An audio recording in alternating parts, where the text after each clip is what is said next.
Season 5, episode 55, triple fives here at Brackets, Bubbles, and Bit Stealers. I am Sam Fetterman. That is Jonathan Litskin. Jonathan, how are you doing on this afternoon? Oh, I'm just delightful, Sam. Excited to preview a full slate of weekend games. We got a bunch of big ones this weekend from the mid-major level all the way up to some of the top teams in college basketball. And you know we have to bring on Jim Root. Welcome back to the show for the first time this year. Jim, you are muted right now, so just take yourself off mute and let's get started. Yeah, I had to mute. Had some background fervor going on here, but that should be done. Should be all good to go. Ready to actually talk and use the microphone and preview a big old Saturday. Yeah, there's a lot going on Saturday. There's a lot going on tonight as well. I'll be at Lemoyne, Central Connecticut in a couple hours, so that should be a fun one. It was two really fun games between those two teams last year. Lemoyne won at the buzzer in New Britain, and then they won a profusely NEC basketball game in overtime up in Syracuse. But let's move on and talk about the biggest games of the weekend. We're going to start on the Plains, where friend of the program, Cole Adams, is on site, boots on the ground for the Auburn Tigers and Tennessee Volunteers. A couple of weeks ago, it felt like this game could have been a lot bigger than it was, a lot bigger than it is now. Just feel like there's not as much hype around it as there should be for a game of this magnitude, this deep into the season, Jim. Yeah, I guess maybe some of that is the Broom question mark and whether he plays. I know Pearl was pretty coy about that in his Sirius XM appearance where he said he practiced, but he didn't go full speed. And Tennessee, maybe not quite the top two team that we thought they were at the turn of the new year, having taken a couple of SEC losses there. But, the Vandy one is tough. Don't bench Zakai Ziegler. Please don't do that again. Auto bench him with 2 fouls. That would be my request for Rick Barnes. And then Florida, they lost by 30, but it was kind of an all-time fluke of a shooting performance. So I still think Tennessee is properly top 5 or 6 in KenPom, about where they belong. I think it's going to be a great game. I just based on the fact that Broom will be a little bit limited, Jonathan, I don't make a living betting against Auburn on the Plains, but I do think this one will be a good one.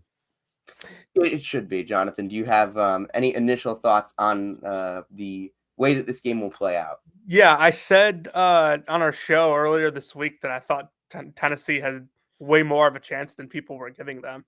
This Auburn team has played good basketball without Janai Broom, but I think that they had that little period where they're playing different without Janai Broom and teams don't have them scouted for without Janai Broom. And so I think Tennessee, with the way their guards play defense, can really get after Auburn on that end. And I don't know if I want to pick Tennessee to win this game. I certainly don't want to pick them to win at Auburn, but I think Tennessee definitely has a fighting chance here, and more than some people will probably give them. I think this is going to be a really interesting game to watch Todd Pettiford in for a lot of different reasons. He has been so good in big games for Auburn this year. You look at the Houston game in particular. He was big in the Duke game. He had a big game in the Purdue game. And obviously, he was really big this week on the road at Georgia. But he hasn't faced a backcourt like Zakai Ziegler and Jemai Meshack that defends like that.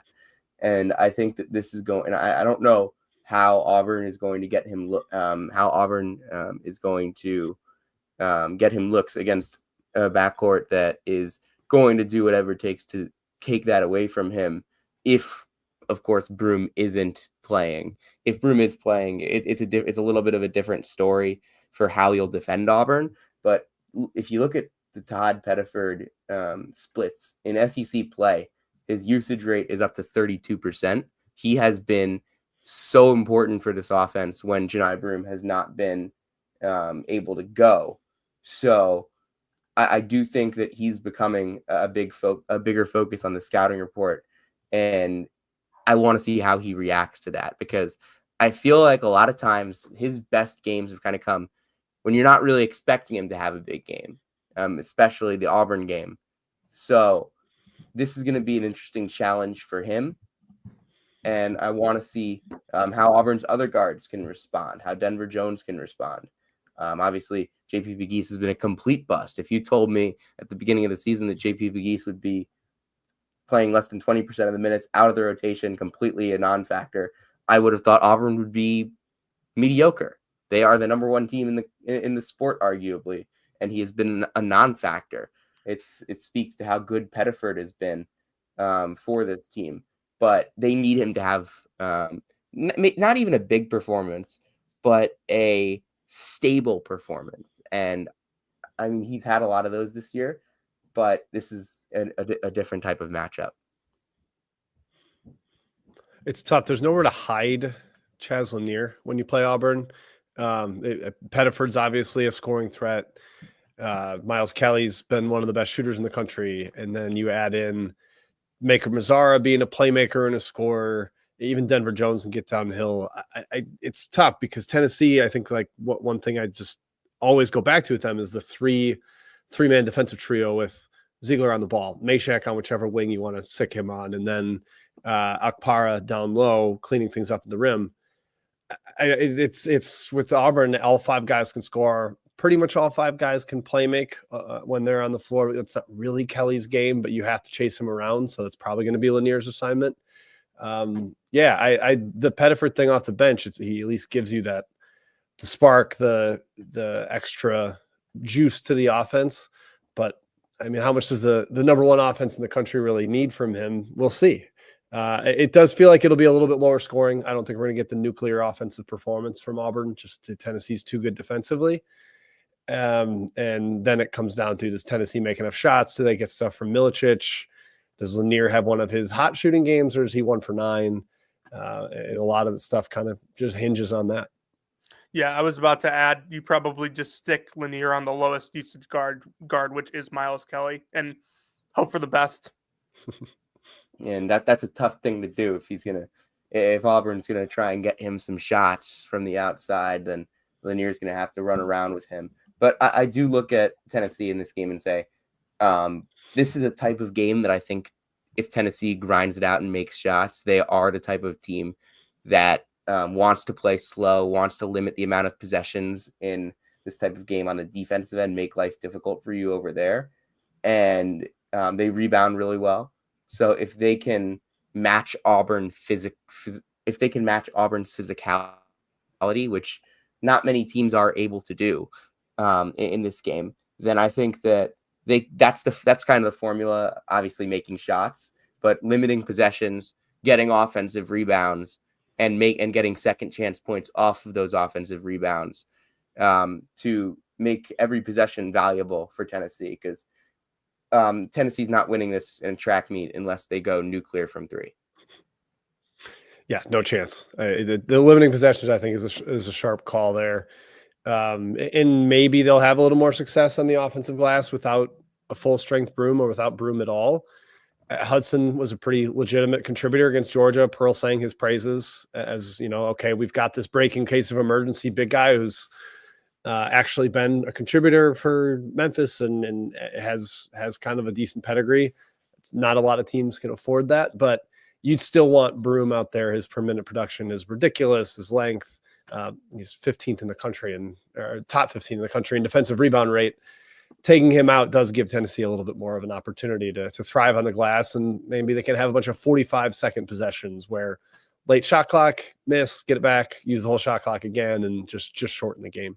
Yeah, just looking at Auburn's numbers with and without Broom on the floor, rebound rates, offensive rebound rate with Broom against top 80 teams, 37.9 offensive rebound rate, 26.1 opponent offensive rebound rate. And when Broom's off the floor against these teams, so it's 482 possessions on, 219 possessions off, 28.8 offensive rebound rate, and 32.8 opponent offensive rebound rate. That's a big, big switch that Tennessee is going to, at least if Broom isn't fully healthy or if he is just not on the floor at all, that Tennessee is going to be able to exploit if they can rebound their missed shots. Yep, no doubt. So who do we think is going to actually win this game? Auburn for me. Yeah, I think there's still enough Auburn there. At home. Yeah. I think as I said, I think I have the formula for Tennessee to win this game.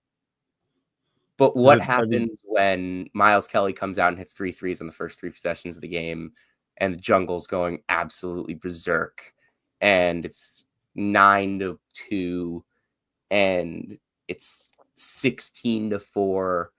Is Tennessee gonna like that just feels like blink and you miss it, it could be over. Like Auburn has that type of capability against anybody in the sport. And I don't think that would be like a 7-minute stretch like it was against Florida for Tennessee. It would be in like 4 minutes. It's an avalanche. Yeah. Avalanche Auburn, with that team. Auburn is the best offense in the country for a reason.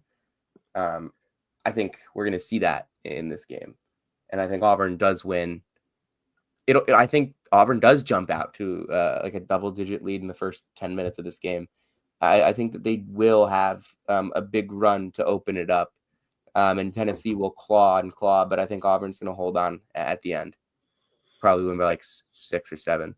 Yeah, I want to see if it does get, if Tennessee does get down early, do they make the punch back, the counter punch? Because they never really did at Florida. And I know part of it is the shooting, but I remember watching that game thinking like, all right, at some point Tennessee's going to cut this to 10 to put some game pressure on Florida, and it just never even remotely happened.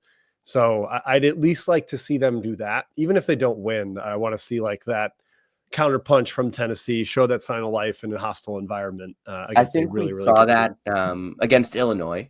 If you don't remember, they were down 8-0 in that game, like a couple minutes in. They punched back. They gave up a 10-0 run in the second half and punched back again. So I do think Tennessee is capable of that. It's just been a month and a half since that Illinois game. Yep. Anything else to add on Auburn, Tennessee? No, I'm very interested to see the dialogue around Auburn and Janai Broome if he doesn't play and Auburn wins comfortably, because I think that is, as we discussed, very much in play. And by no means do I think Auburn is a better team without Janai Broome, especially not on the defensive end. But I'm very interested to see what people are making of that result if it does go that way and he doesn't play. I think it would be really, really impressive for them to win running away without Broome. That's kind of one of the reasons why, like, I think Tennessee is going to be able to make that punch back, because I'm not too certain about what Broome is going to look like in a game like this, even if he does play. Gun to your head, do you guys think he plays? No. I don't think he plays either. Yeah. I honestly think he's still probably like 2 weeks away. That is my guess. Mm-hmm. I think that he's probably, like, if he does play, it'll be like 15 minutes. Yeah, so that's my Dr. Jim take on things. Okay. The next big game that we wanted to go into at Allen Fieldhouse, Houston and Kansas. This is the number 1 game per KenPom of the day. 6:30, Allen Fieldhouse. We haven't really talked a ton about Houston this year because they haven't really played anybody in a very long time. Houston, I think I said this after the BYU game on January 4th, that like they play nobody until they go to Allen Fieldhouse. And if they're not 7-0 in the Big 12 by that point, it would be very interesting to see what happens in that game. But they are 7-0. They have been destroying most teams. Not UCF, not Johnny Dawkins, but they just beat Utah 70-36. But this is Kansas. This is Allen Fieldhouse. Houston was 19-2 going into this game last year and never really had a shot. Yeah, well, it was a very weird game because we think of Houston as this elite 2-point percentage defense, and they have been for 2 straight years. And Kansas scored at will inside the arc last year. Like it was kind of a really, like, I watched it and was like, are they just on fire? Have they figured out the scheme? Obviously, in the second matchup, it wasn't figuring out the scheme because they got blasted at the Fertitta Center in Houston. But I still think that was a little more fluky than it was anything solved in terms of Kansas going at this defense. And I still just get a gut sense of this is Houston's re-announcement to team or to people that have forgotten about them because, like Sam said, they haven't played a game, a headline marquee game to reassert themselves atop the country until now. And even with Sharp potentially out, Jonathan, like the ankle limiting him, he missed last game.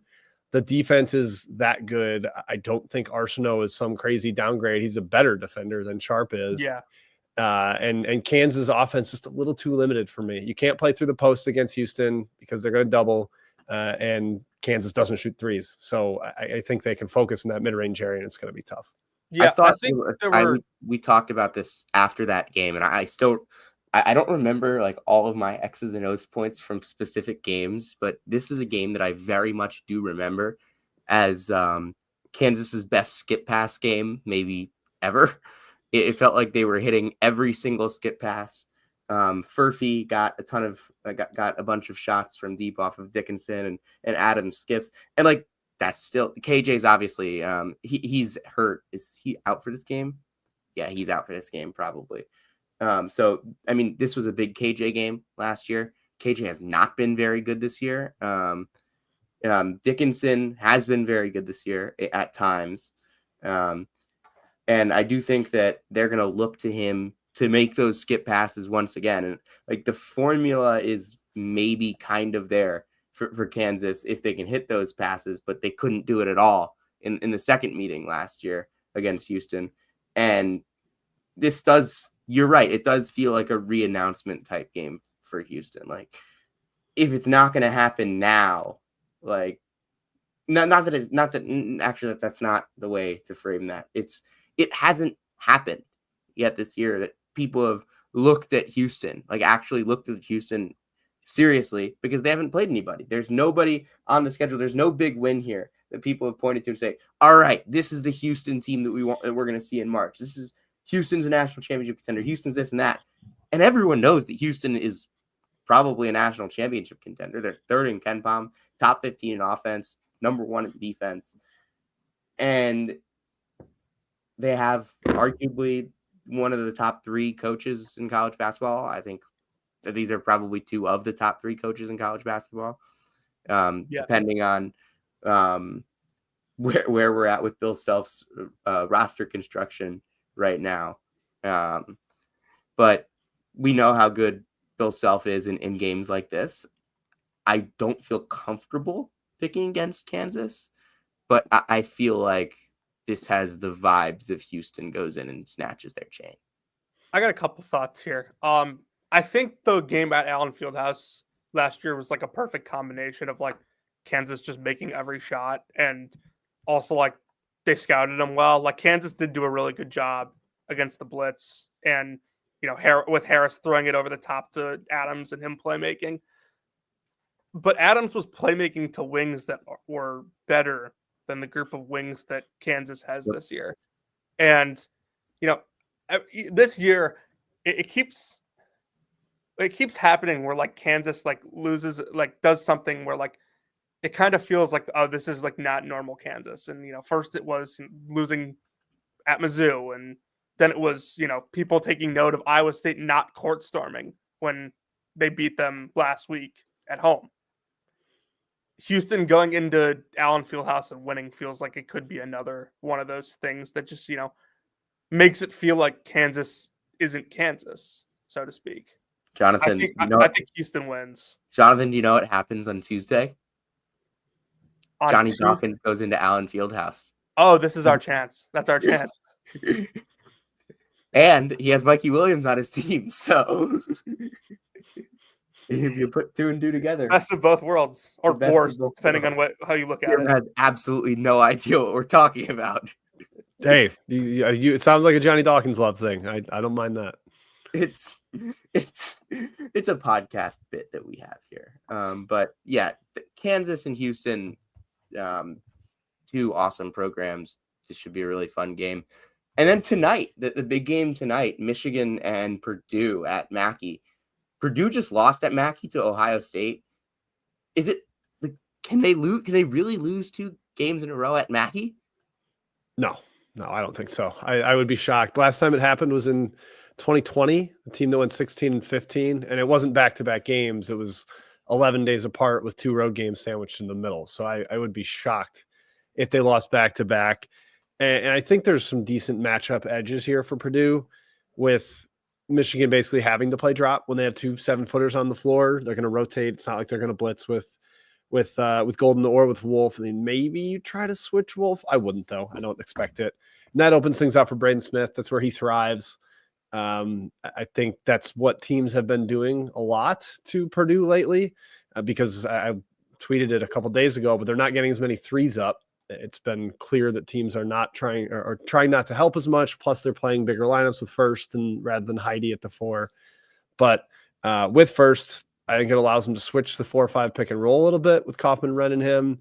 That might negate it in terms of how teams defend that. I think that always confuses the big guys. So with Smith coming off ball screens and getting to live in that mid-range, plus the defensive aspect against the 4-5 pick and roll, I think Purdue, with the home hype spot and off the loss, I'm going to give the Boilers benefit of the doubt here. I think they get it done. Jim, while you were talking, I was going back through KenPom. Matt Painter has never lost 2 games that were in a row at Mackey Fieldhouse. Okay. Mackey Arena. Well, there you go. Yeah. Mackey Arena. The last time it happened was Gene Katie's last year. Teams were Wisconsin and Illinois. That was a 7-21 team that lost to 2 top 20 teams by 9 at the beginning of conference play. That year they won 3 games in conference play. All 3 were at home. One of them was against Michigan by 29. I don't think I could name a single player from that Michigan team. No chance. Can't really get there yet. I just feel like when you're playing against Braden Smith, like, you can't waste as many possessions as Michigan does. Yep. And I just feel like this whole recipe with Purdue playing at home, coming off a loss, you said everything you just said about Mackey Arena, Sam, and just the way Michigan plays, it's tough to counter the 2 7-footers, obviously, but Michigan gives up so many possessions, and it's cost them in games this year. And on the road at probably the toughest place to play in the Big Ten right now, I'd say, that doesn't exactly go in their favor. Who's forcing the highest rate of turnovers in Big Ten play is Purdue. The highest defensive turnover rate. So watch out if you're sloppy passing like Michigan does. I've kind of been talking a lot about Purdue recently. And I wanted to get kind of the narrative going about Purdue, and I was really disappointed that they lost to Ohio State on Tuesday. I didn't watch the whole game; I watched part of it, but I mean they only took 9 threes. I know Purdue isn't a team that is going to take a crazy amount of threes, but it just felt like they didn't take enough in that game. They weren't getting the looks that they wanted. I don't think Michigan. I don't think that. I know that Ohio State is a good. Both these teams are good at defending the perimeter. 3-point percentage, both Michigan and Ohio State. But I do think that the personnel wise, it's going to be tough to defend ball screens with. It's going to be tough for Michigan to defend the ball screens that they run with Braden Smith and the amount of leverage he creates off of his movement with the lineups that they are best with. And I think that Purdue is going to have the edge there. I also think that Purdue just has an inherent edge in basically every game because they are going to have the best point guard because they have the best point guard in the country. They do. Like, you can say Cam Jones is the best point guard in the country if you want, but I still feel Braden Smith is a better pure point guard in that sense, and I think that he controls the game better than anybody in the sport. And I think it's hard to lose at home when you have someone that controls the game as well as Braden Smith does. And he just went 3 for 14 against Ohio State, and I don't think he's going to play 2 terrible games in a row. Shoot 2 for 11 inside the arc. Yeah, terrible Braden Smith game is 8 assists and 1 turnover. Exactly. He's number 1 in the country in assist rate, but number 2 in the Big Ten. Jonathan, who is number 1 in the Big Ten in assist rate? Kasper Jakashinas. Incorrect. Danny Wolf. No, Danny Wolf is 7th. KJ is 5. Okay. Who's won? Jeremy Fierce. Oh yeah, and he doesn't turn it over either. I love Jeremy Fierce. Jackson Kohler at number 16, 1 spot below Dylan Harper. Wow. Trey Holloman, number 8. Michigan State just has another year where they just have like the number 1 assist rate as a team. And they're number 8 in the sport in assist rate as a team. They were number 1 in that stat 4 out of 5 years in the late 2010s. I had a writer tell me once that they get very generous stat keeping at the President's Center. So, I would not be surprised at all. Yeah. I'm going to audit that at some point this offseason. I would love that. Being 8th in assist rate and like nationally and 345th in 3-point field goal percentage just does not add up at all. Yeah. You would think that like with how much they move the ball, they would get better looks and lead to, it's not even with how much they shots. move the ball. It's just with how many guards they have that can create. Yeah, but you would think like guards being able to create collapses the defense. Yeah, which, you would think. Man, and I guess when you have Cohen Carr on the floor, it really restricts your spacing. Yeah. Well, Cohen Carr and best dunker in the sport, though. So that's going to do it for the big 3 game recaps. But there's a lot of other stuff that we need to get into, starting in the SEC and starting with the school that is being represented so well by both of you, the Missouri Tigers. They take on the Mississippi Rebels at Mizzou Arena. Mississippi coming off back-to-back losses. I remember I said going into last week's game against Mississippi State that like I just don't think Mississippi is a good enough team to win 5 straight games in this SEC. And here we are a week later, and they blew a big home lead to Texas A&M. They lost to Mississippi State, and now they're in not a desperation spot, but an important spot against a Missouri team that's also coming off a loss, and a disappointing one at that. Where they just completely failed to close out that game in the last 10 minutes after the Tamar Bates poster, which was really impressive. And we talked about it a lot with Grant Salzman on Tuesday. I'll let either of you guys jump in because you guys know a lot more about this matchup than I do. Jim, you could start with this one. Oh, I was going to defer to you. Okay. I think the biggest thing for me, excuse me, is that Mizzou's back home and should get a hopefully friendly SEC whistle. And we know how important it is to get to the line for them. And as good as Chris Beard's defense has been at Mississippi this year, along with Mark Adams back in, Ole Miss does foul. So I think Mizzou's going to live at the line here, take 30-plus free throws. Their offense really short-circuited late down the stretch against Texas. Same thing happened to Ole Miss at home at home against Texas A&M. They couldn't score late. But I think there's going to be enough free points available at the charity stripe, Jonathan. That's the big thing I've got circled with this matchup. What else you got? A couple things. I think Anthony Robinson's your de facto Padula assignment, which if he can stay on the floor and stay out of foul trouble. The minus 700, Jonathan mentions Anthony Robinson foul trouble in the first 10 seconds. It's every game. And I love him. He's my favorite player on this team, but when he's on the floor, Mizzou is a better team. And I think if he's out of foul trouble, and I hate to say it, but Mizzou's not playing some weird lineup combo down the stretch in the game, I think Mizzou win. But can you bank on that? I don't know. Probably not at this point. If Malik Diaz is 6'9", and obviously he's a better basketball player than Caden Shedrick is, but that matchup probably favors Mark Mitchell a little more, where he was just getting destroyed by Caden Shedrick in the second half of that game. So I think, if Mizzou can do enough on the glass, and like Jim mentioned, they'll probably get enough opportunities at the free throw line with how aggressive they are. I think Mizzou wins here. I'm always going to be cautious because, just how of the weird lineup combinations, but this seems like a good spot for Mizzou to get a bounce back win at home. Yep. Yeah. pretty. It's a toss-up game on KenPom, 51-49%. That's pretty good. I like the idea that I just think it's going to be tough for Mississippi going on the road to pick up. I just want to default to the home team here.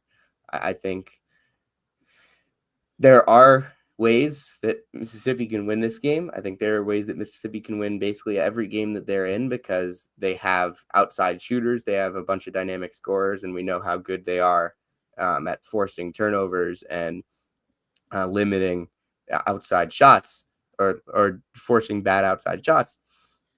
But I just Mizzou has this is a good spot for Mizzou at home coming back against. I mean, it's a good team, but Mizzou's also a team that is just a good shot making team. Can match you a little bit in certain spots athletically. Obviously, nobody's going to really match Mississippi athletically aside from like Georgia and Auburn in the SEC. But there are certain spots where I think Mizzou has different types of athleticism that could strangle Mississippi a little bit. I hope so. I'd like to see that. Yeah, I mean, we saw Mizzou. We talk weird lineups. They went the all defense lineup late against Texas. That I don't know why it just fully conceded scoring, but you can go to that kind of thing. I think it was Shaw, Mitchell, Allen, Barrett, and I forget who the last wing was, but Perkins, there was nobody. Parkins, yeah, that sounds right. No outside shooting, very little on-ball shot creation. I'd like to see blends of that lineup rather than the pure five-man grouping of it. But I do think there's enough there for them to pick at, get, again, 3 points to line. They shot terribly from three last game. Maybe Jacob Cruz will finally make a three if he's going to be in the rotation. He needs to do that. So I think they'll get enough shot making, and Ole Miss allows that. It's a relatively packed in defense. So yeah, Tigers for me. Don't you just love when you bring in efficient, high volume, mid-major shooters to a high major program and they forget how to shoot? Yeah, the athleticism deficiencies were always concerning, and they translate up there. The a la Cade Tyson. I still don't know how it has gone that badly with Cade Tyson. Yeah. Like I saw a situation where he would struggle, but like he is not in the rotation, and he shouldn't be in the rotation. The confidence is gone. He gets on the floor, and you're just like, I feel bad for him. Yeah. Vanderbilt. We'll talk about the Doors, who are 15-4. They host Kentucky at Memorial Auditorium.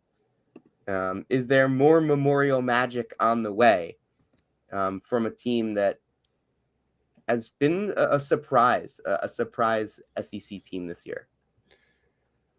I say no. I just thought I thought they would have a tough time with teams where they had to play up in size and athleticism, and they stole the Tennessee game with Ziegler out for some of the first half. They had a big run there and hung on late, but they didn't play a single top 70 KenPom team in the non-conference, and they're 1-3 against them this year. Now that they're into league play, they're just small and they don't have a ton of shooting. So you add those things together, and I think against the higher level of physicality and athleticism that other teams can throw at them in the SEC, it's a problem. However, they can probably score because everybody scores against Kentucky, Jonathan. So it's not going to be a game where they go away. Probably a game of runs where both teams will put some on the other team.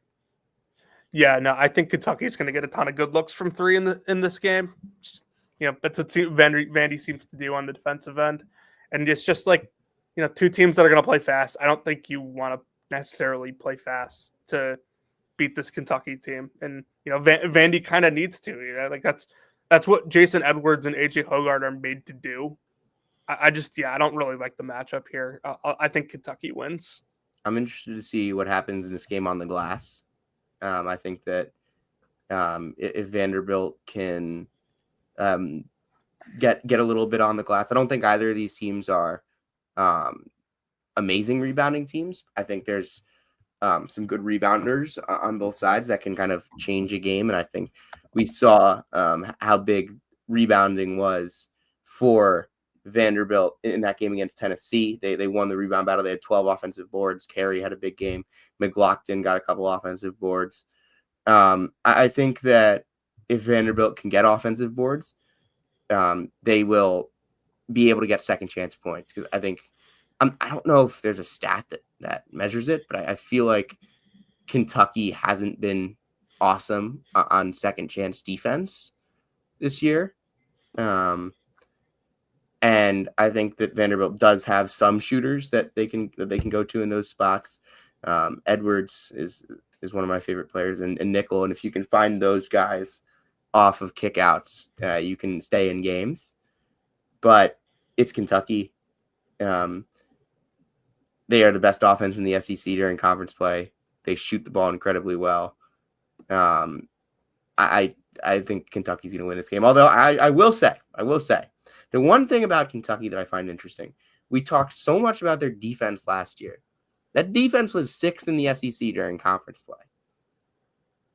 It's 16th right now. Like, yeah, they've played a difficult schedule. They've also scored enough, so it doesn't really matter.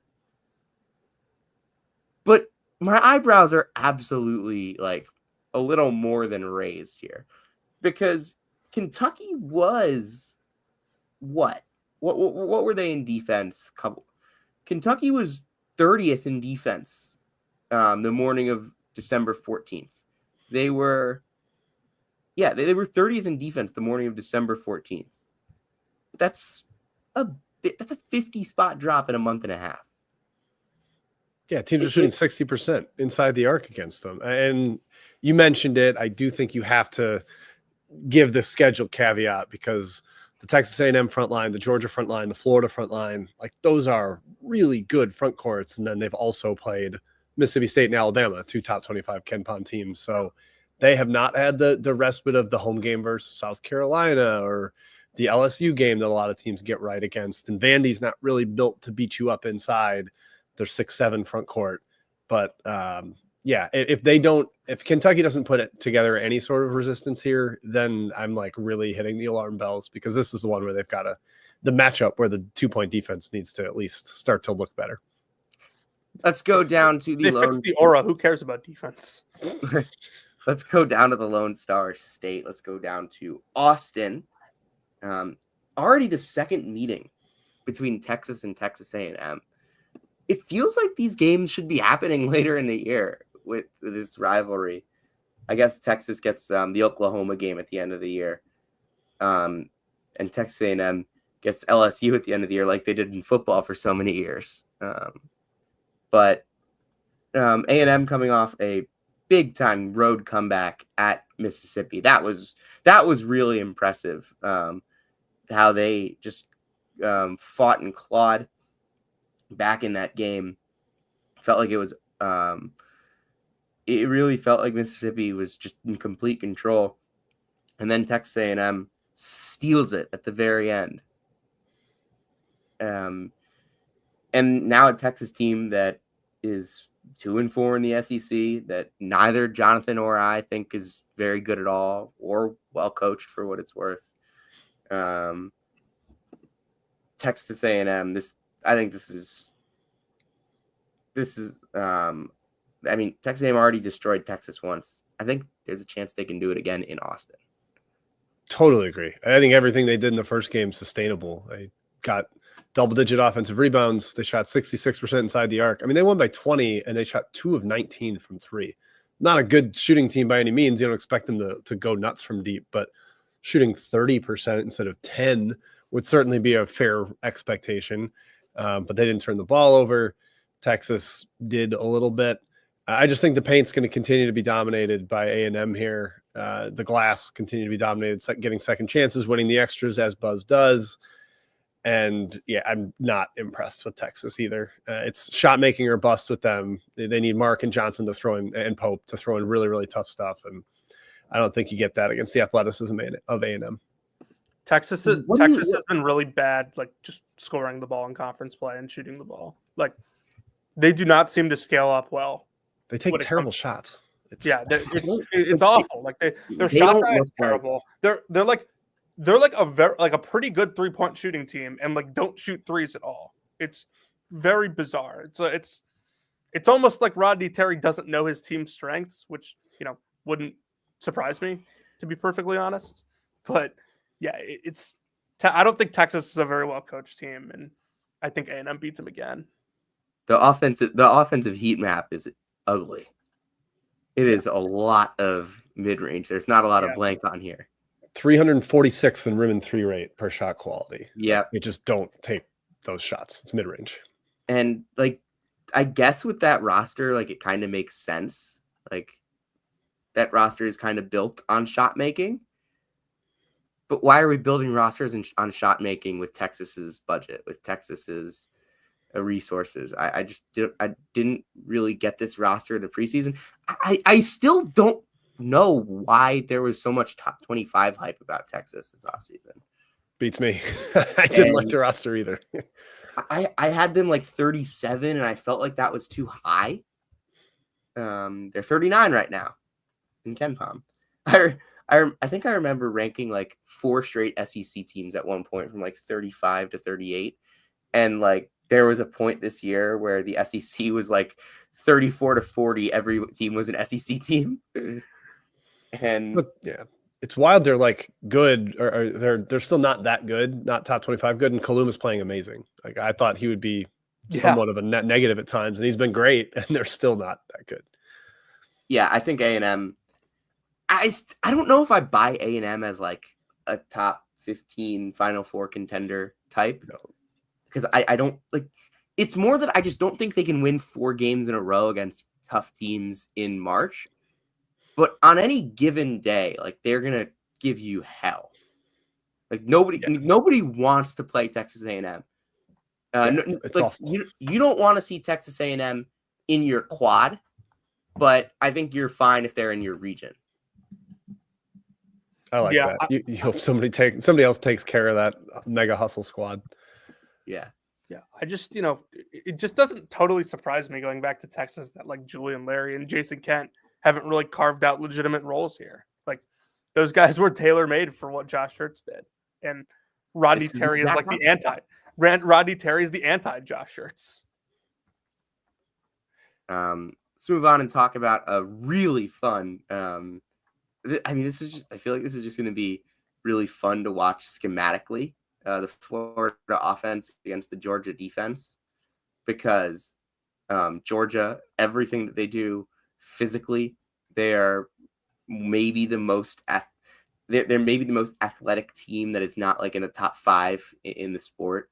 Or like, okay, St. John's is up there too. Like St. John's, Georgia are like the teams in the sport that I think are some of the most fun to watch defensively. And then Florida might be the most fun team to watch in the country offensively. Jim, where do you kind of see this game being decided? Offensive glass for Florida, probably. I think it's great as the physicality is for Georgia. The fact that they're outside the top 200 in defensive rebound rate really concerns me. They're 15th in the SEC in that stat. Again, schedule dependent. They played a pretty tough SEC schedule too, but that just can't be the case against Florida. Florida did escaped at South Carolina. Hopefully that has their attention. And I know that the Mizzou game, I talked to an assistant after, and he's like, it's the first time we've been punked on the glass. I don't think they're going to come with any sort of soft performance on the boards again. I think they can get enough second chance points that they extend, and it's around 10 second chance points. What's up? Yeah. I love Georgia's rim defense. Like it's terrific, but they give up a lot of those. They do give up a lot of offensive rebounds. Part of that is just because of how aggressive they can be on the first attempt. Yes. And like I'm not going to tell them. I don't want to tell Asa Newell, Santo Cyril, RJ Godfrey. I don't want to tell those guys, hey, don't be super aggressive on the first attempt because maybe you give up the offensive rebound, because of just how good they are at protecting the rim. So I think that's something you just have to live with the Bulldogs this year. And I just think Florida's shot makers, and Florida's also a really good defensive team. They have awesome interior defense.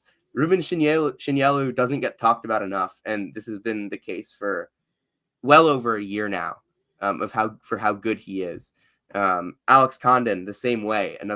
I feel like he's gotten talked about more than this year than he did last, because I mean they're good, but yeah, I mean, I talked about it with Walter Clayton.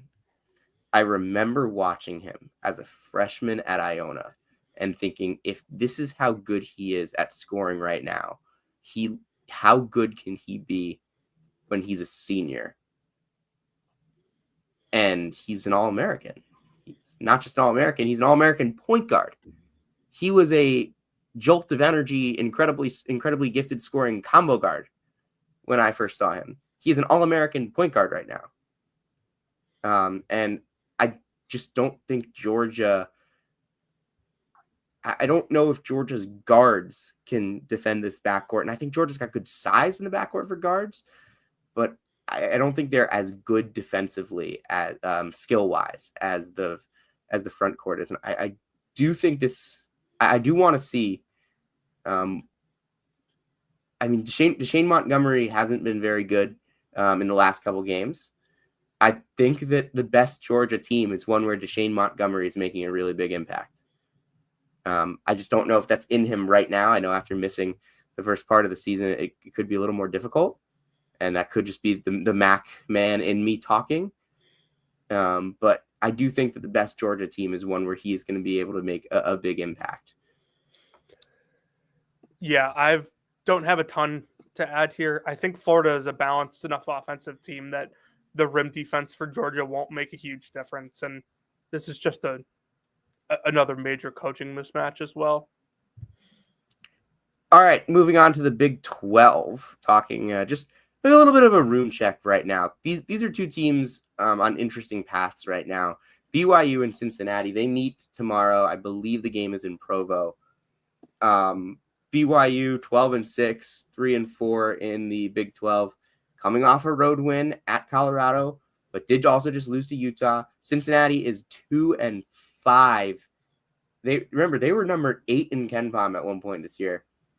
They are now 2-5 in the Big 12.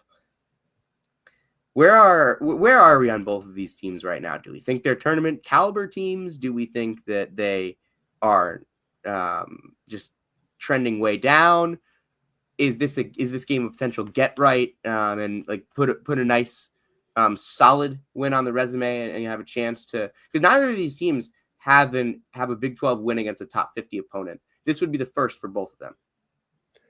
Yeah, I'm especially not a fan of Cincinnati. The offense is just that bad. It's last in the Big 12 right now. Every single shooting category is kind of cover your eyes. Even the perimeter shooting, even if it trends up, is still going to be terrible.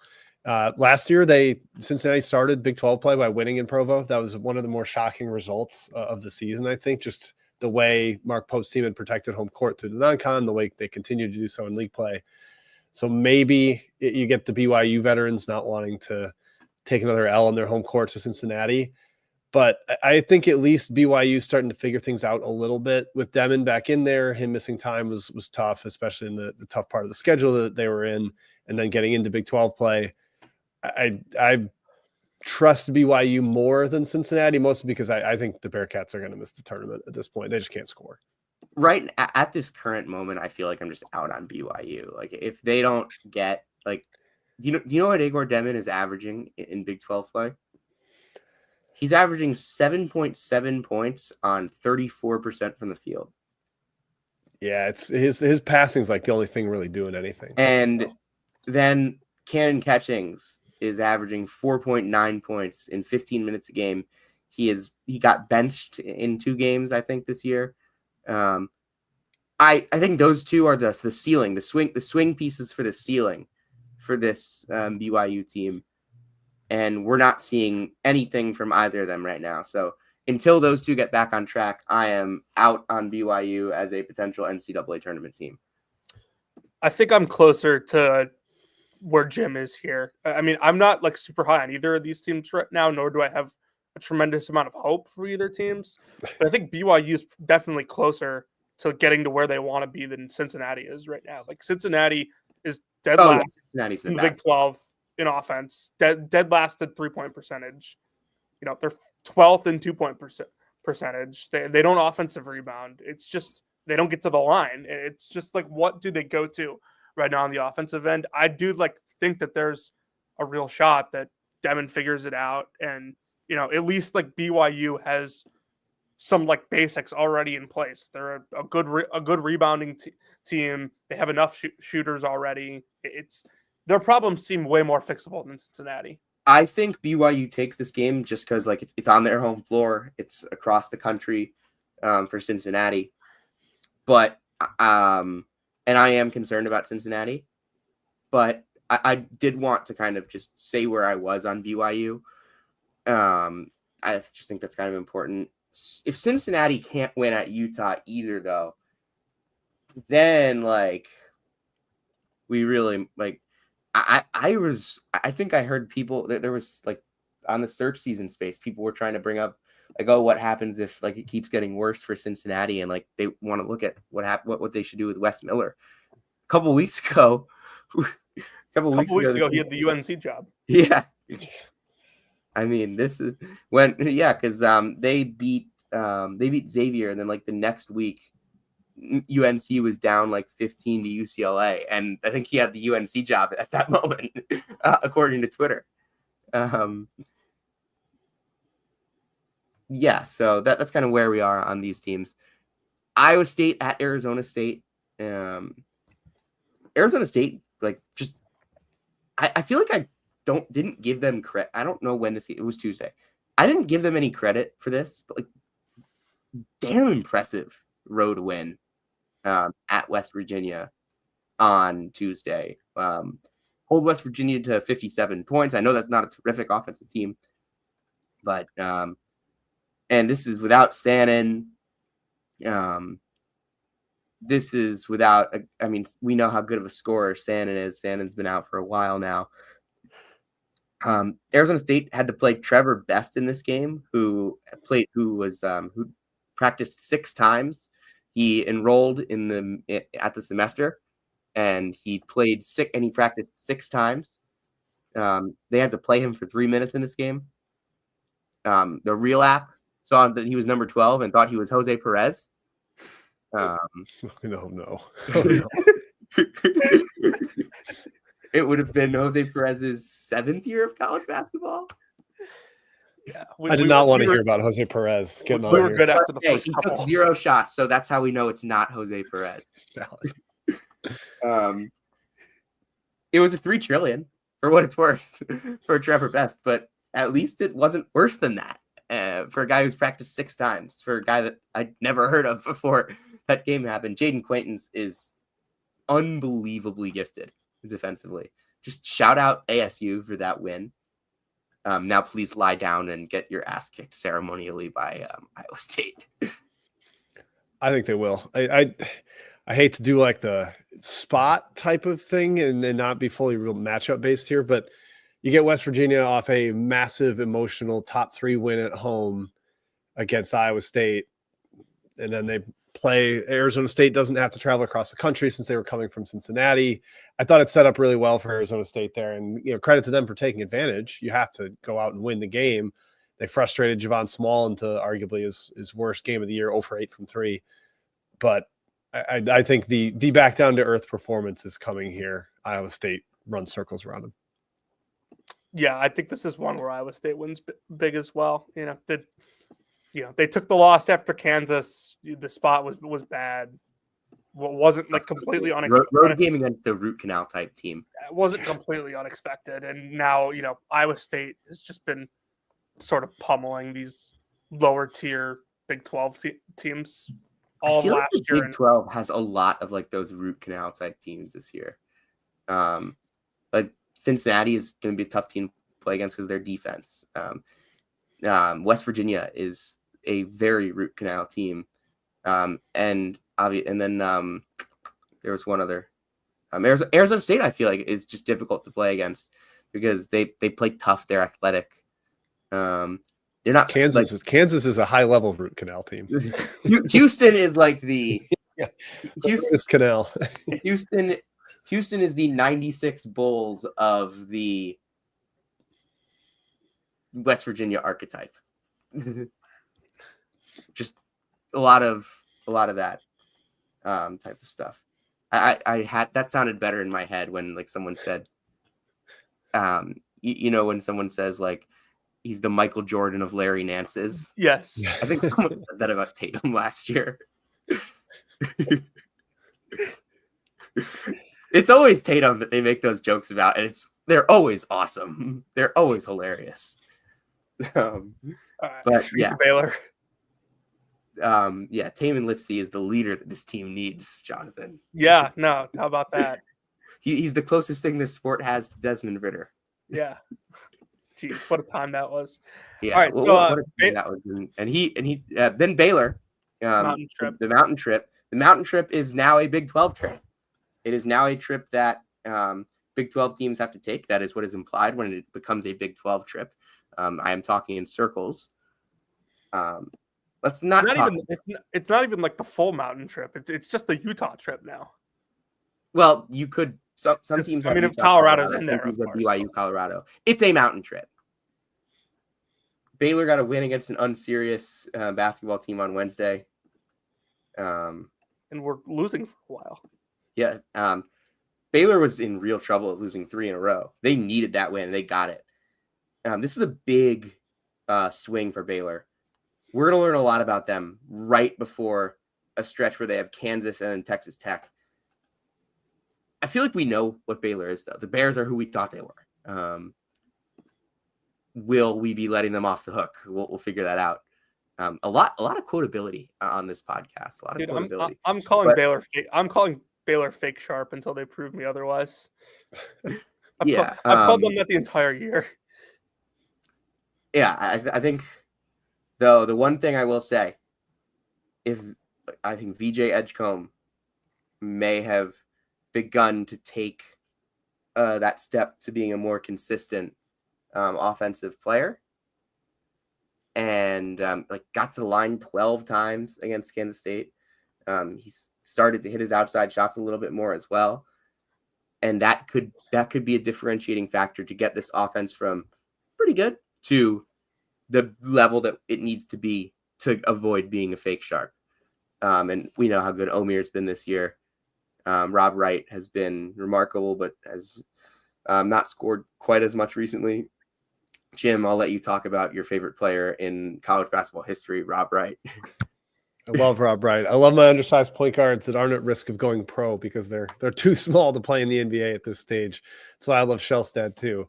Yeah, but yeah, I mean, Rob Wright in the Catholic League against like Xavier Brown, it was like it was two really skilled undersized guards. So. Oh, is that where he was before Montverde? Yeah, he was at New England Ready. Okay, well, there you go. I didn't know that part of it. I didn't know it either until my friend told me about it. Nice. Baylor's just like they've been full strength for 4 games this year. One of them is Arlington Baptist. Langston Love hasn't played that much. Roach is back out now. Edgecombe missed a game in the middle there and had like kind of the hamstring troubles. I want to see them full strength. I want to give them that chance, but I don't know if it's ever going to happen. Langston Love seems like a guy that's just not going to be on the floor all that often. I like that they change defenses. I like that they mix it in and that weird matchup zone. It's funny. I thought Tang helped design it and K-State couldn't solve it in the midweek. But I'm not super high on Baylor unless they get that top 8 fully healthy, and I don't know if it'll happen for Love. No middle really only works when you have the personnel to execute it. And like the last couple years, Baylor has not. And I think their defense has been playing a lot better, and I think they deserve credit for that. They're 4th in the conference. I think Norchad Omir deserves a lot of credit for what he's been doing this year on both ends. Yeah, no, he's the real anchor of that defense. They're 4th in the conference in defense right now, and they are getting a little luck on the free throw side of that. Teams are just missing free throws against them, but Yeah, this is just a team that I'm kind of just not super hopeful for, and if they prove me wrong, they prove me wrong. All right, let's move outside of the Big 12 to the Big 10. There's not any other like just Big 10 games that I want to get into this week, but there are 4 teams that are kind of in interesting spots for their seasons right now. And none of them are Rutgers, so we're not going to talk about Rutgers tonight because I feel like we've talked about Rutgers 100 times this year. Did you see Obole's done for the year? I'll just mix that. That's my Rutgers note. Ogbole done for the year. Yep. Okay, that only matters because of because of what Rutgers doesn't have and not what Rutgers actually does have. That's my Rutgers take right now. USC goes to Nebraska. They walk into Pinnacle Bank and they walk out with a win. They have won 3 of their last 4. They've been playing better ball. Where are we at on Eric Musselman's Trojans? Are they ascending? Yeah, I think so. I think they're giving Big Ten teams that are more conventionally built a little bit of problems because they can attack switches really well and they can switch everything defensively.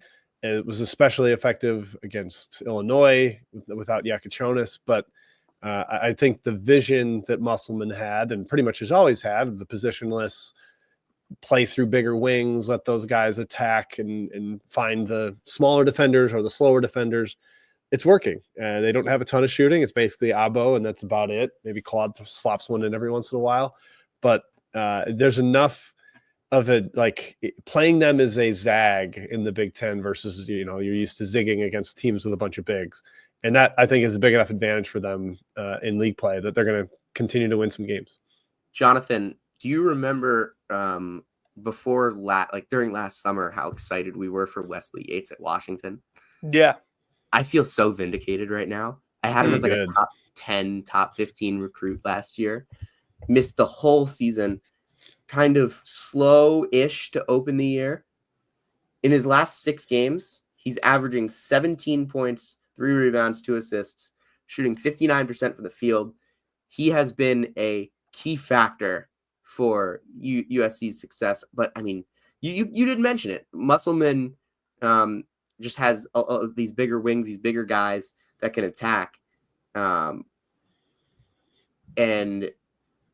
Yates, I mean, at 6'4", as a guy who can do that. Claude at 6'6", as a guy who can pass. Thomas at 6'7", as a guy who can dribble, pass, shoot. It's an NBA type. It's the NBA type mold that you expect from a guy who coached so many years at the pro level. And if you go look, and I said this the other day, and I've said this before too, but if you go look at his Arkansas teams, they did like steadily improve as conference play started and as it got going. USC was 110. 2021 team. That team. That team team started 0-3 and then beat Auburn and beat all those teams. Beat Kentucky, beat Tennessee. Yeah, they lost to Mizzou early in conference play, if I'm remembering that correctly. Yes. At home. Yes. Jim, who led Mizzou in scoring when they beat Moses Moody and Desi Sills 81-68? What season? This was 2021. God, that's after Campbell. Ryan Rosberg. It was Jeremiah Tillman. Oh, Jeremiah Tillman. Okay. Well, he was actually a good player. I have not heard that name in a very long time. USC was 110th in KenPom on December 7th. They're all the way up to 68th at this point. Or 65th, excuse me. So, steadily improving. They're going to make some noise, I fear, in the second half. All right, let's kind of quickly go through the last 3 teams on this list because I do want to get to the rest of our rundown. UCLA, who is USC's next opponent, they've won 2 games in a row. Coming back from that, seeing the Statue of Liberty 4 times. He said the Eiffel Tower first. I saw the Eiffel Tower in September from afar, and I have not seen the Statue of Liberty in a while. I don't think, but Mick Cronin apparently has seen both twice in 4 weeks. Are we buying UCLA right now on this kind of coming back up? No, I agree. I'm not buying it. two home games. One of them was against a team who looks like they've completely quit. They've definitely quit on one end of the floor. They quit on that end of the floor in October. Hell, they quit on that end of the floor in May of like 1997. But yeah, I was to say maybe 15 years ago they quit. I've been saying this for like 5 years. People have probably been saying it for longer. Can we combine Iowa basketball offense with Iowa football defense and get like an actual good Iowa sports team? Jim, was it you who tweeted that thing about the kid from Miami transferring to Iowa? Yes, I was like, he clearly just doesn't want to play. When did that happen? Who transferred to Iowa? Isaiah Johnson Arrigo, the kid. Yeah. Yeah, he's a freshman. Anyway, Iowa was another team I had listed. They play against Penn State tonight. I think Penn State could run them out of the gym. Just Penn State is a team that is unique. You don't like playing against Penn State. I get the feeling that people enjoy playing against Iowa. Yeah, you're going to get layups. I'd like to play against Iowa. If you just go back and listen to our analysis before the Iowa-Wisconsin game, it sums up Iowa perfectly this year. Wisconsin, they're not going to get to the line as much, but like that's because all their fouls are going to turn into layups. Iowa last year was 16th nationally in offense, 157th in defense. This year they're 19th in offense, 156th in defense. They have not changed a thing. Nope. Iowa has not finished above 75 in defense since 2016. I was 11 that season. Yeah. I am 20. Yep, I wrote the Big Ten preview, and people were like, "Well, now they got Freeman defending the rim, and Traore from Manhattan's a good defender, and Thelwell brings defense." Like, nope, it's Fran. They will not defend.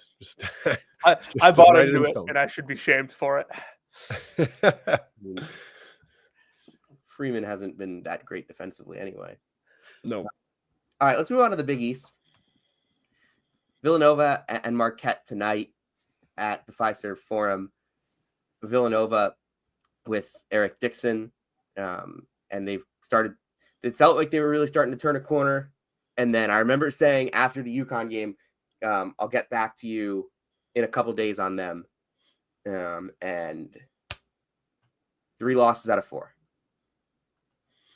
Yeah, I'm not gonna like throw it all at Neptune, but man, some of their like down the stretch possessions are, well, we have Eric Dixon, so I guess we'll just hand it to him and isolate him. Like they don't try to get a switch, they don't try to get him on the move, they don't try to get him on the block. It's painful to watch. And yeah, I mean, they had like kind of that mini resurgence where maybe they're going to make the tournament, and that momentum looks to be pretty stalled, even though I think they're 32nd in Bart Torvik since January 1st, despite those losses. Yeah, how much of that is they beat DePaul by 44? Yeah, exactly. Yeah, small sample size can be influenced by that. I mean, I think they'll play tough. I don't think they'll go away easily. I don't think they get blown out. Like they haven't been blown out this year. If you look at their losses, they were all games. For most of the game. And I think this will be a game as well, but Marquette's going to pull away and win by like 11. That sounds about right. Shaka and Neptune have played 5 times, and Shaka's won and covered every time, 5-0. Yeah, wow, that's pretty good stuff for the Golden. That checks out though. Yeah. Okay, so I've talked a lot about UConn because I mean, as someone who follows the program very closely, someone who has been a UConn fan my entire life, I'm very concerned. Jim, is my concern appropriate for UConn right now? Yeah, I mean they're defending like Iowa. They basically look like an Iowa team. That's the problem. I mean, I know teams are making threes at like kind of a crazy rate against them, especially in league play, but that's only a small part of their defensive problems. They don't have the same kind of rim defense. We knew it wouldn't be without Klingon, but the fouling remains an issue. The guards are small and not overly quick or athletic, so teams can get downhill off the bounce.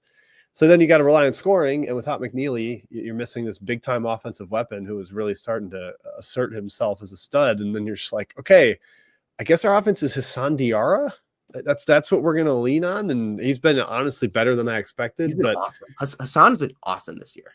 yeah, it sounds, if Hassan Diarra is your best guy, maybe you're the 35th best team in the country. I don't know. He's not their best guy. It's obviously Caravan, but offensively. Liam is this team's best player. Yeah.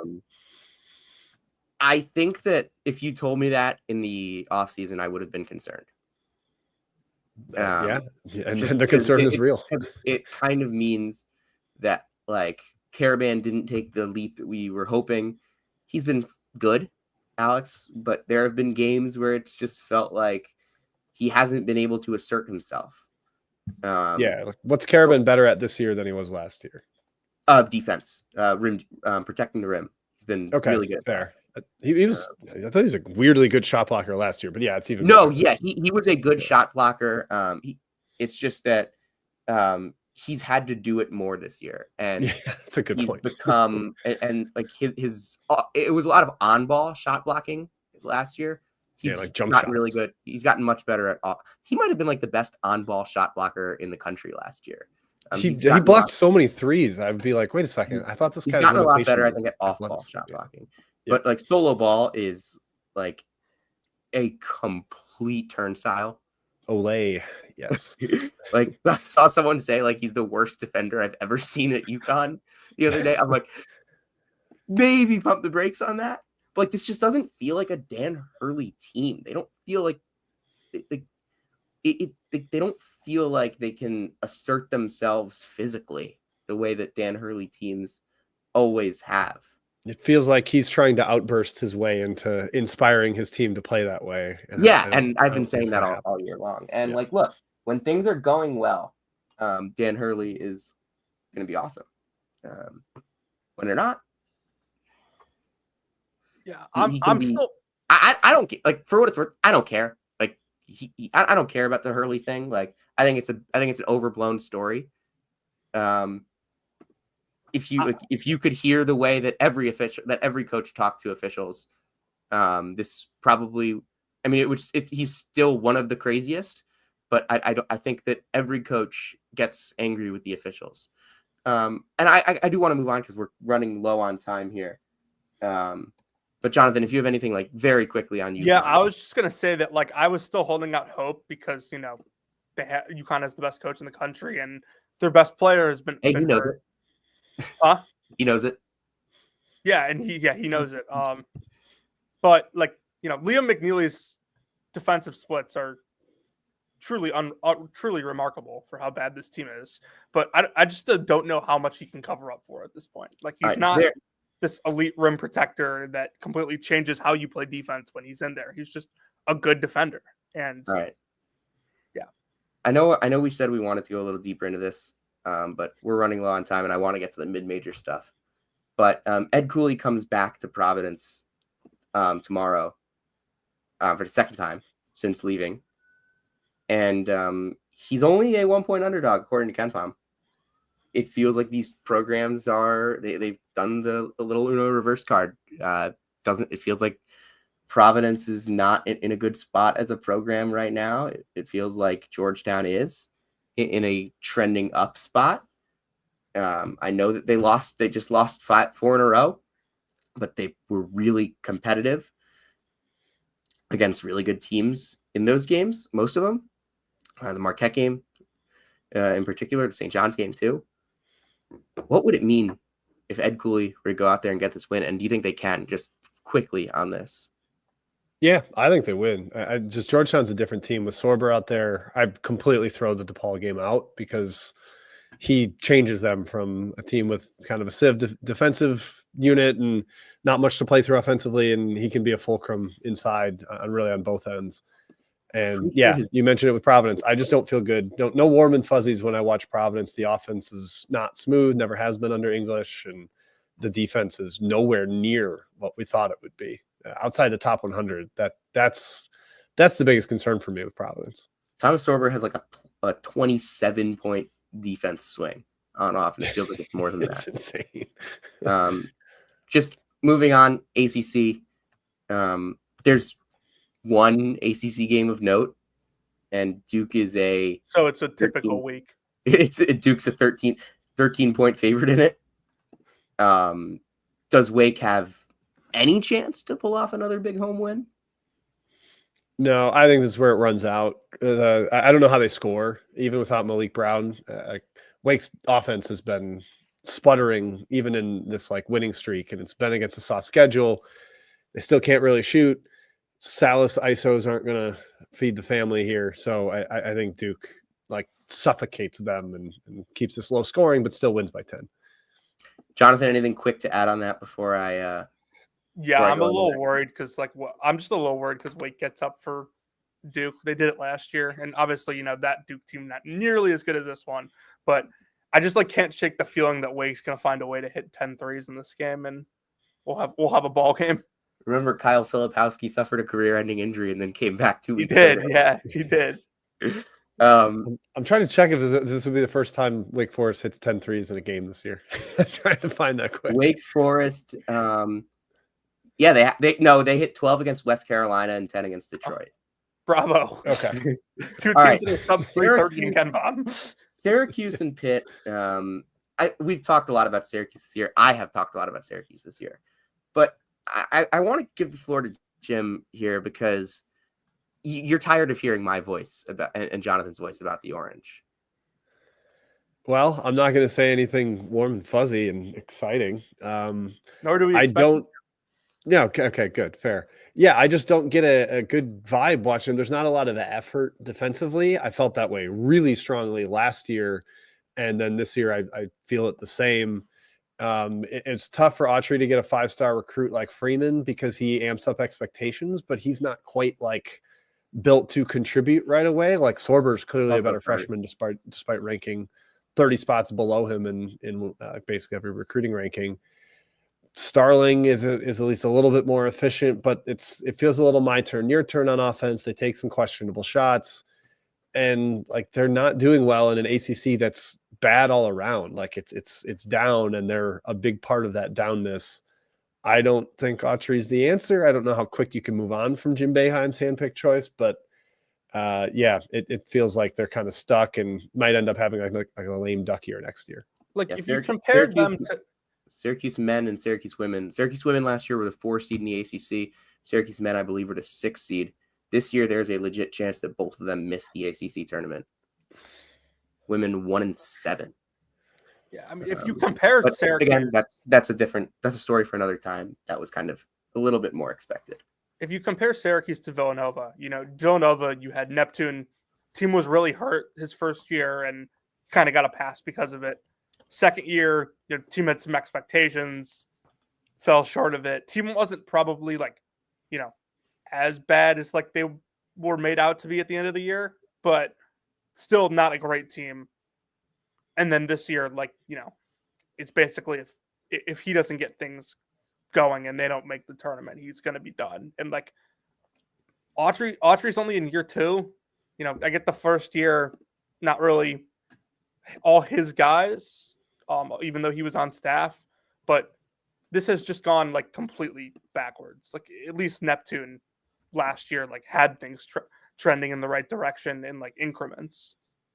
It doesn't feel like that at all with Syracuse. And I don't think, and Sam, I've said this, I don't think that, Carmelo Anthony's son coming to Syracuse is the reason to keep Red Autry around.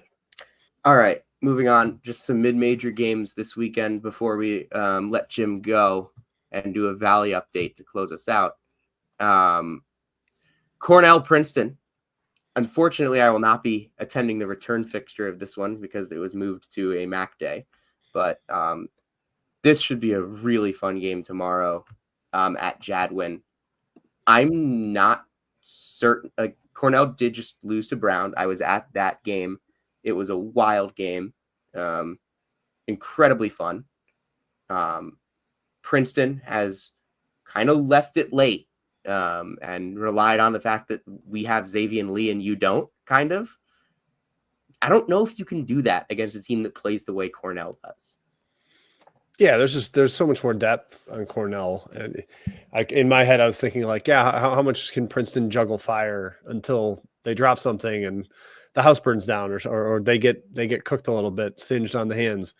I think Cornell's pressure and depth and playing in waves that they've continued even without Earl in charge is going to be a little bit of a problem for Princeton. Like, it's just not, you can't do what they've done and get down and expect to come back when you're playing with 5 guys, basically. So it is at Jadwin, but man, I do lean to Cornell there. I'm just looking back. Princeton had a game winner against Iona, a game winner against Northeastern, a game winner against Rutgers, game winner against Akron, game winner against That's 6 game winners this year in like the final 10 seconds of games. I know Cornell, like, I don't know. And I like this Cornell team. I like them a lot. Like, I'm still not convinced. Like, I think Yale's probably the best team in the league right now.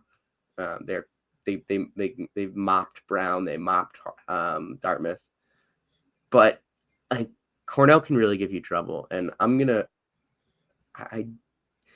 I feel weird picking against Princeton at Jadwin, but I'm going to go with the Big Red in this one. Like, wow. I just think that Princeton, this is going to catch up to them. This is going to catch up to them. They're going to lose a game they shouldn't lose in league play. And I think that's this one. Then they play Yale next week. And I think that's a bounce back spot for them. We don't even need to do a preview for that next week. We were going to, but that's going to be a fun one with Robert Lee on the call, the general.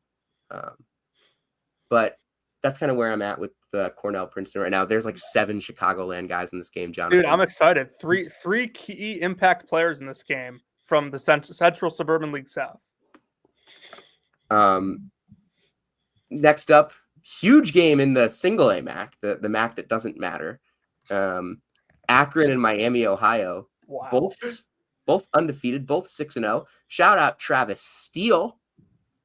Can the Redhawks go into Rhodes Arena? I had to look up what it's called and pick up a big road win. Yeah, the double undefeateds here. I guess we got 2 coaches that washed out at high majors or power conference schools, but I trust Akron more.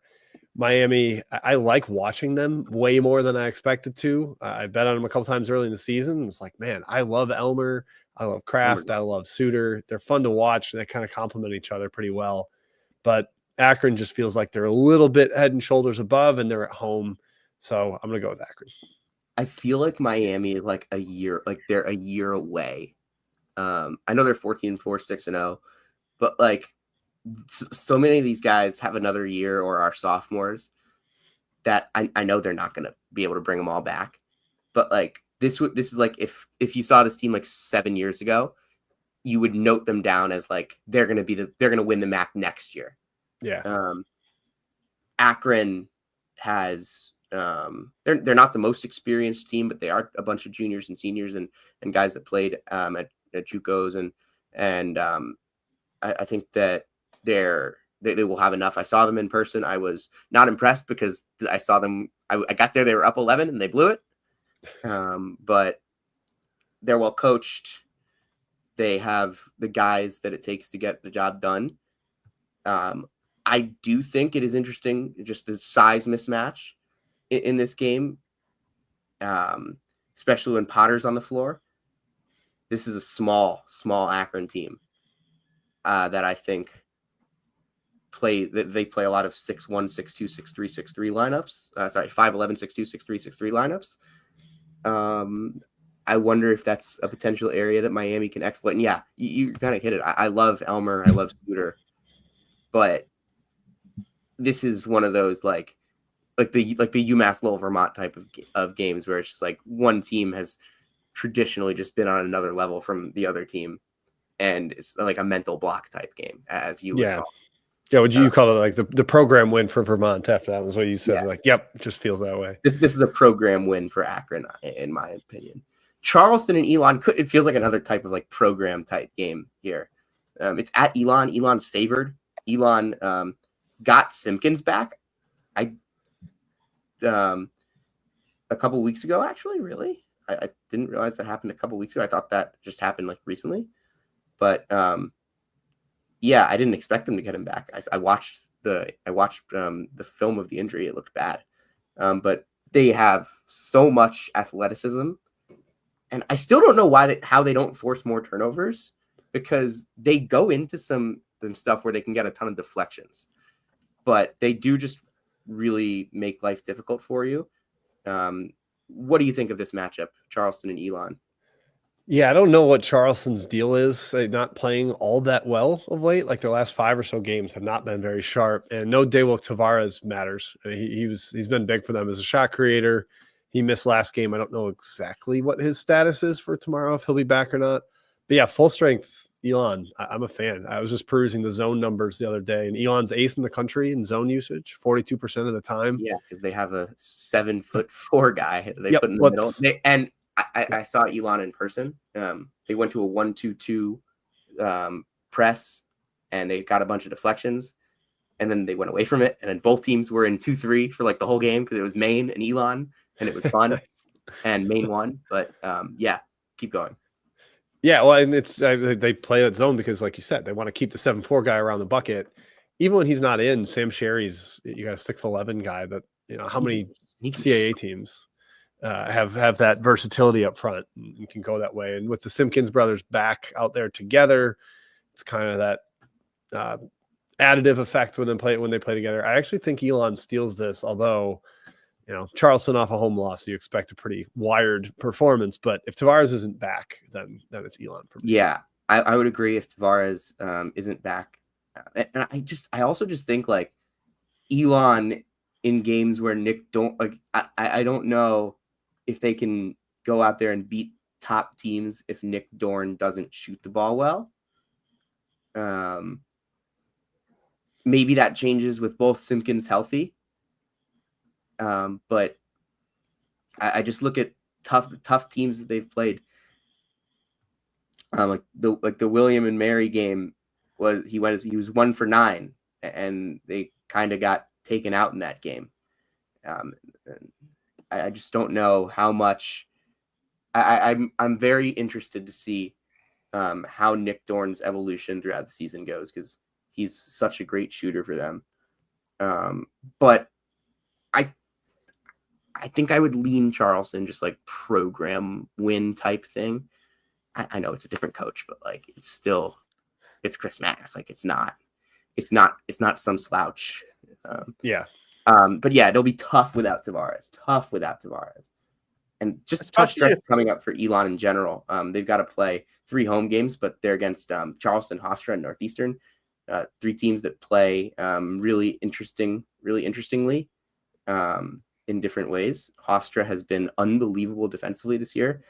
I have a whole podcast worth of how bad they've been offensively, though, in my brain. So we can get into that. They did score 93 the other night. But and then just kind of 2 quick things. Conference USA, some big matchups there. It feels like every week you'll get some big matchups. You've probably watched more New Mexico State than I have. They've lost 2 in a row, though. Can they get a bounce back against Jacksonville State? Yeah, I think so. I think the travel in this league is really, really difficult. And Jacksonville State just won on the road. New Mexico State just lost at home. I kind of see that flipping. And there's such like not a big differentiation between team quality among these two that I think the spot sets up well for New Mexico State. And they've been playing a little better lately, or at least, the last month before that 2-game losing streak. So I do think they get back off. Yeah, they played. That was like I wrote a Rise and Shine, not a Rise and Shine. I wrote a Fed and Focus where I highlighted them as a team that's been playing really well. They had their largest win at UTEP at the Haskins Center since 1968 this year, and those 2 teams play twice every year. I did not realize that they won by 28. I knew they had gotten that win, and they'd won a couple big road games. And New Mexico State, they go there every year. So like Jan's never won by that much there. All the great coaches that they had there never won by that much there. The last time it happened was 2 years after Texas Western won the national championship. But yeah, if you got to go to Texas Western days, then those 2 it's far back. Like, underratedly good historically, and just underrated college basketball rivalry. Just highlighting something about CUSA, the team that won this league last year, Sam Houston State, is 1-6. They're not bad, but they're 1-6. Team that won the conference tournament last year, Western Kentucky, is 2-4. Another team, they're not bad. Julius Thedford's been hurt. Baba Fai has been hurt. or at least Thedford just got hurt. He scored 10 points in 9 minutes against Middle Tennessee, then got hurt and didn't play against Louisiana Tech. I know Jonathan's heartbroken. Yeah, it's my guy. And then, like New Mexico State finished near the bottom last year. Jacksonville State finished near the bottom last year. Middle Tennessee finished near the bottom last year. That's the top 3 right now. Really fun league. Outside really fun league.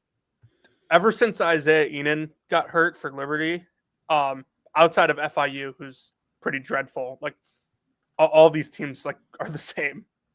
Like they're all like between 40, 50 spots in Ken Palm. Liberty's a little higher because of how well they played early in the season, but like Liberty is playing much closer to everyone else in the league without Isaiah Enan. Sunbelt quickly. 2 big games this week. Troy against South Alabama. South Alabama has been playing that funky zone and it's worked. They're 6-1. This is the second meeting on back-to-back Saturdays for this matchup. It was 64-63 last weekend in Mobile, I think. Yeah, Mobile. Now they're in Troy. Do you think Troy can get its revenge? Yeah, I do. It probably is very helpful to have just seen that zone. I think that's going to be a big matchup factor where like we're a little familiar with it. We maybe can at least feel like we figured it out. I don't love Troy against the zone because they also scored 41 points in the second half of that game. That's great evidence. That's great evidence right there. Troy, I typically think of as like a transition heavy team under Scott Cross, but they're not running that much this year. But they do get a ton of offensive rebounds, which is good against the zone. The passing should make more sense. And just, I like that 2 teams of basically equal quality playing back to back. I'm going to usually go with the flip. Arkansas State against Texas State. Arkansas State just got that big win against App State last night. We actually talked about it on the pod. Do you think Arkansas State is still the best team in this league? Do you think Texas State has a chance to go on the road and pick up this win? No, I'm Team Arkansas State there. With Julian back in the lineup, they're the class of the league. Their only 2 league losses were without him. They had a tough time with that South Alabama zone. He may not even be like fully 100%. I don't know if he ever will be anymore, but he's good enough to make a difference. And Todd's been great. And I don't know. Texas State also has had some injuries. Tyrell Morgan's been out, so I'll go Arkansas State. Any other games that you are really excited for this weekend that we didn't talk about? Not off the top of my head. There's 149 of them, so you can probably pick out as many as you want. There's more than that because there's games tomorrow. There's games tonight and Sunday as well. True. Yeah, I'm being very Saturday centric. That's not fair to Sunday by me. But no, I think we hit quite a few. All right, Jim. Thank you so much for coming on. We're going to continue. We're going to let you go and get some work done. We know you got a lot of stuff to do. Enjoy the ball. We love. Got to write up Georgia, Florida. Pound out some characters here. We'll try and get you on again later in the year for sure. Thank you so much. Cool. Sounds good. See you guys. All right, Jonathan. I do want to quickly talk about a couple other interesting games. Yeah. At least on my end. Cal State Northridge against UC San Diego. We've talked a lot about the Big West this year. It's a great league. And we have not talked a lot about Cal State Northridge, who is the only. And you saw them in person. Yes, and I did see. I was about to say the only Big West team that either of us have seen in person this year. They are physical. They're big. They're strong, and they play really fast. They get like everything they do offensively runs through the lane because they just have guys. They just can get into the lane. Keontae Jones is 6'6", 195 and strong. Marcus Adams, 6'8". Like he says 195. It feels like he's like 215. Scotty Washington is big. PJ Fuller is big for a guard. Everybody on this court is really good at getting into the lane. And they are, and that was a really interesting dynamic, in my opinion, against UC Irvine. With Leuchten, and Leuchten was really good in that game. Irvine also just completely blasted him from the start, so it never really became a game. Yeah, once Irvine gets control of a game, Yeah, that's something a I will say about Irvine. Irvine is incredible at like just flipping the game. But this is against UC San Diego, who is a team that that a lot of their games are decided out on the perimeter. They hold teams to long possessions. They force a ton of turnovers. Cal State Northridge does not like to play long possessions. Cal State Northridge wants to get the ball in the lane as quickly as possible, and they will live with you taking outside shots because of how athletic they are on the inside. They are just going to say, hey, we're going to grab the rebound and throw an outlet pass and get ahead and beat you to the lane. And I think that's a really interesting dynamic in this game because of how much UC San Diego does shoot.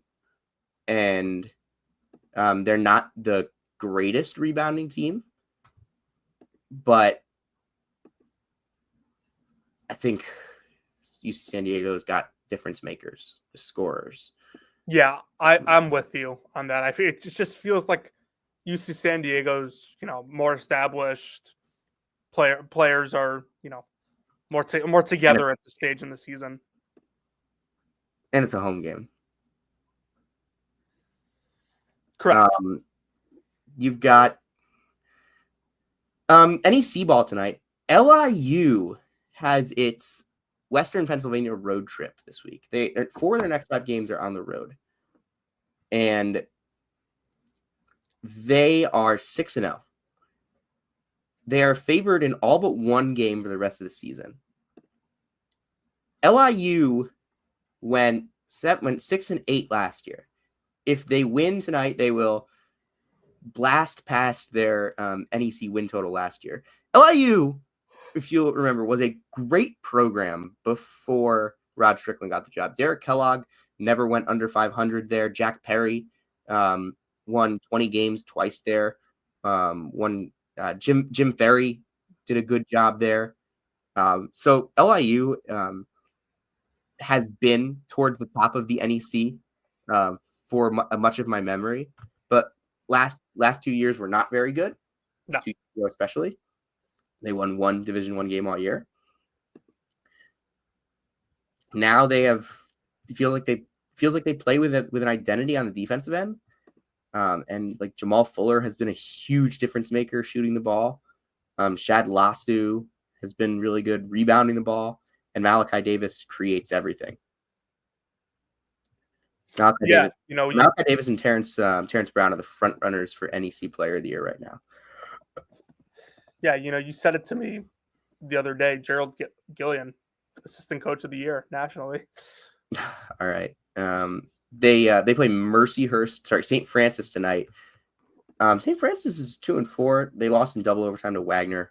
Bobby Rosenberger is a good player that has been really not playing well recently. So they need him to play well.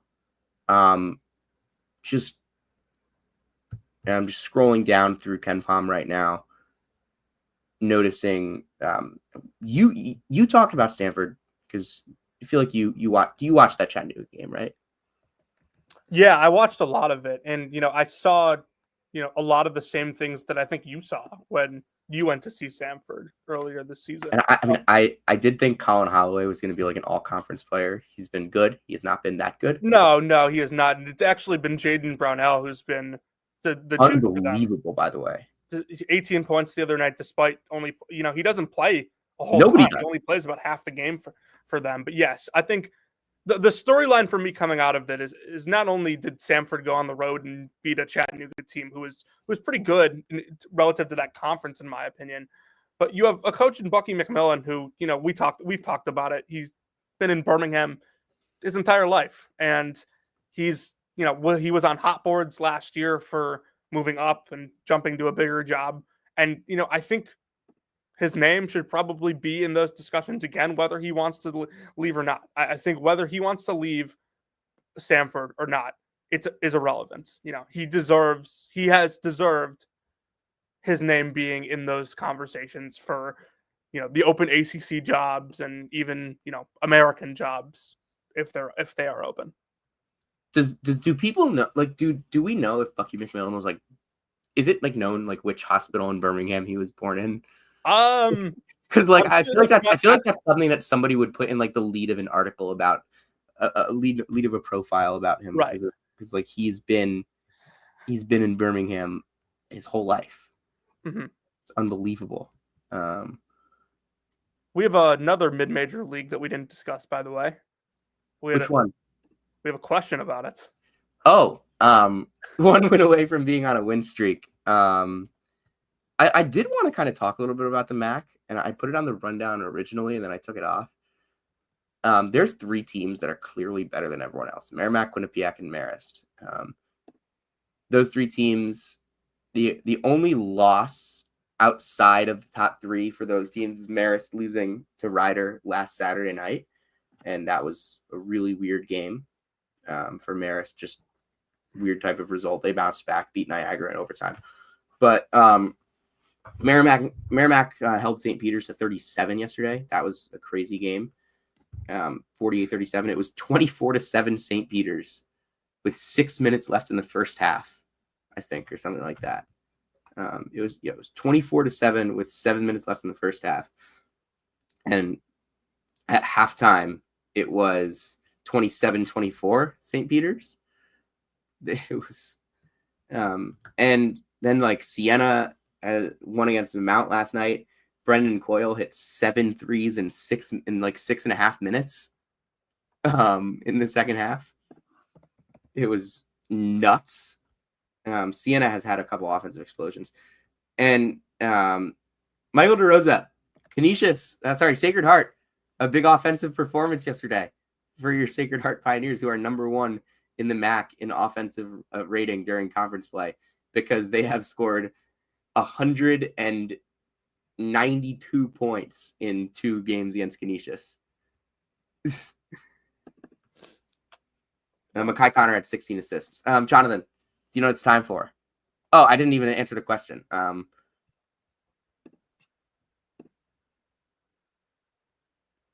Iona's a mediocre MAC team. They're in that middle of the pack that has like 7 teams in it. I don't know who's good and who's not in it. Yeah, Menard got his first start last night, right? Yeah, Menard's been good, really good. I didn't expect him to be. And Jai had 22. Jai, just Jai. Sorry. Yeah, Jai's played really well last 2 games. Those freshmen, starting to build a nucleus there. And Zion Cruz, I believe, got hurt in that game as well for Ryder. Jonathan, you know what it's time for? I think it's time for a Valley update. Go quickly here, because okay. I'm gonna leave you guys a little disappointed here. The Valley slate this weekend absolutely stinks. Like it is probably the worst slate of the season. We have 1 game tomorrow between top 6 teams in the league standing wise. That is Belmont at Murray State. And I have completely given up on trying to predict Murray State games because it is just not possible. It's not. Other matchup, I guess I'll take Belmont. They need a bounce back win. I'll talk a little about the top of the league because that's what's interesting right now. Bradley is really, really good. And, we mentioned it the other night, but they go to Belmont and win by double digits.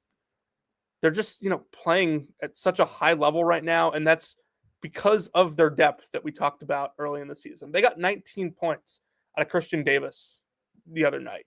He's not going to be a high usage guy. He's never going to be, but his efficiency numbers are off the charts. Nationally ranked in offensive rating, true shooting percentage, effective field goal percentage. They also are getting contributions from younger players. Demarion Birch has been hurt, but in his absence, Jaquan Johnson, a 5'11 guard, has stepped up and had some really nice games for them. At some point, we're going to have to sit down and look here at Bradley's record because their resume is not going to be NCAA tournament caliber. They not only did they not have a quad 1 victory, they haven't played a quad 1 game yet, and believe that will change when they go to Drake later this season. Yep, February 15th, Saturday. But if they, Sam, what happens if Bradley finishes the season with 5 losses? Do they just and are borderline top 16 Ken Palm? Do we just completely dismiss it? I mean, Bradley's really, really good. Because it's not just that, like, it's not like they already won at UIC. They don't have to go there. They won at Belmont. They won at Murray. They have to go to Northern Iowa still. They have to go to Drake. Those are the two that, and maybe Illinois State if Illinois State continues to play better. Those are the two that you would question. And I know like teams are susceptible to home losses, but like, they beat Murray State on the road by 13. They beat Belmont on the road by 12. They beat Indiana State by like 53. I don't know who they're losing to at home. I'm not pinned right. Like, and Carver Arena is such a great atmosphere. And like Wardle's been in that league so long. Like these coaches, like he knows these coaches. He knows how to win the second time around. Yeah. Listen, the easiest path for Bradley to make the tournament is still to get in. I don't think that like after leaving Indiana State out last year, they will put in a Bradley team with like 30 spots lower in the metrics. Yeah, and I think the same thing can be said about Drake. Drake's 2-0 in quad 1. They have a quad 3 loss, which Bradley does not. And they get to play Bradley again. It's at home, so it'll be quad 2. But Drake's still a really good team. People have sort of forgotten about them a little because they're not undefeated anymore, and they dropped 2 games. It's the James Madison clause. Yeah, they don't. This is still a great team. They're 70-30. They went from top 25 to not even on the radar. Yeah, how about that? 5 wins in a row. Arguably got the best win of their. They play against the 11th best team in the best Missouri Valley in history this week. they got the best win of their season, arguably, on January 8th, and nobody said a peep. Like, no, people talk about that night. Not from a casual perspective. You talked about it. I talked about it. Sean Paul, Rocco Miller talked about it. T3 talked about it.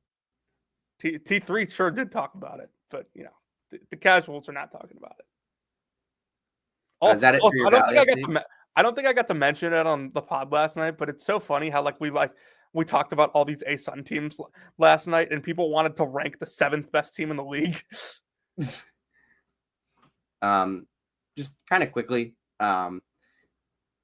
reset on some leagues that we don't really ever talk about. Ohio Valley, Morehead State's 8-1. They've won 5 in a row. They just beat Eastern Illinois on the road by 7. That game was on like ESPNU or something for some reason. So good for them. Good for Jonathan Maddox, the new coach there. Program. That's a program. Southland has been a lot better this year. Best year in the Southland since 2010, according to KenPom. And McNeese is 8-0 in it. Yeah, it's not just McNeese though. Like Corpus Christi and Nichols are both very good teams. And that is correct. Lamar's been good too. Sealaw's been good. So the Fighting Harrison Vapniks unfortunately have not. Just overall though, like a league that has only 2 teams below 300 in KenPom last year. Last year they had 6 teams below 300, and the league got bigger this year. So shout out Southland for being good. We don't talk ever really about the SWAC, but Southern is 5-0. The leader for KenPom Player of the Year in the SWAC right now, Brian Freeman. The former A10 Rookie of the Year at George Washington, I believe. No, wait. He was definitely not A10 Rookie of the Year that year. He was all rookie team, though. Because that was the year that Deron Holmes was a rookie. And Malachi Smith was a rookie. Yeah, it was Deron Holmes. But I believe he would have been on the all-rookie team. Oh, I have one more thing on the Valley update, by the way. One thing. Yeah. The all-rookie team that year, Deron Holmes, Eric Reynolds, Jaden Nunn, Malachi Smith, who are all pretty notable players in college basketball right now, and then Brian Freeman. Or obviously, Duran's not in college basketball anymore, but go ahead. Valley update. So I don't ever root for, teams in the Valley to do poorly. Even like Loyola Chicago when they were leaving the league, I wanted, obviously that was my first year covering the league, so I didn't really know any better, but I still wanted them to do well, and I would have wanted them to do well regardless. It would be so beyond funny if Missouri State didn't win a game. And like I know I said it like was next to impossible last week on Twitter, and I still believe that it is. I mean, they're a 7-point underdog against Drake this week. Who arguably is the best team in the conference. KenPom gives them a 1.2% chance of a winless record. But if they were to enter Arch Madness with no conference wins, after Konzo's comments in the preseason about them being being picked 11th, that would be one of the greatest bits in like college basketball memory for me. That'll do it for this episode of Bracket 12s and Bit Steelers. Jonathan, want to take us home? If you came to hear about Tyler Self and where he's working, you came to the right place. If you came to hear about Iowa not playing defense, you came to the right place. And if you came to hear about the latest happenings with Caleb Grill, you came to the right place. This is season 5, episode 55 of Brackets, Bubbles, and Bit Steelers. We'll see you next time.